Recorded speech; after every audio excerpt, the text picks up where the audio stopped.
Détrompez-vous, ce n'est pas un phénomène surnaturel inexpliqué, mais bien du light painting. Depuis 10 ans, Jadikan met en lumière ce nouvel art. Le principe, dessiner avec des sources de lumière dans un espace, devant un appareil photo, en pose longue et dans l'obscurité. Ces lumières se reflètent sur le capteur de l'appareil pour créer des traces lumineuses. Passionné par la photographie depuis son adolescence, Jadikan a trouvé dans cette discipline une façon d'explorer la dimension.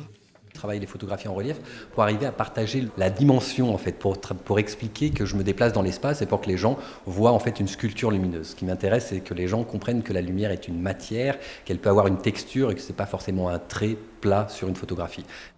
Sa nouvelle série appelée Phénomène est exposée au Vogue. Elle est une rencontre entre la pyrotechnie et des espaces naturels.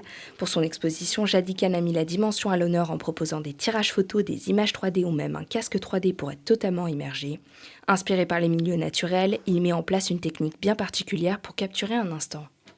Du coup, j'utilise des drones pour pouvoir éclairer les espaces.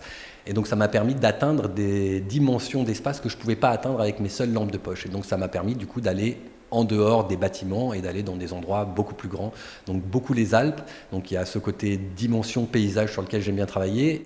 Les œuvres sont principalement faites l'hiver ou au-dessus d'un lac pour des raisons de sécurité à cause de la poudre inflammable qu'il utilise avec les drones. À côté, il propose également des ateliers pour faire découvrir son univers. Le Vogue organise plusieurs événements autour de l'exposition. Il y a eu une visite d'exposition, il y a un petit concert aussi. Et donc cet après-midi, c'était des ateliers pour faire découvrir à des publics réduits, puisque la salle est assez petite, à un public réduit, comment peindre avec la lumière, quelles sont les possibilités que ça ouvre. Et ils viennent de partir et de ce que j'ai vu, ils ont beaucoup apprécié les ateliers. Une nouvelle façon de sculpter la lumière pour lui donner une autre dimension dans ces grands espaces.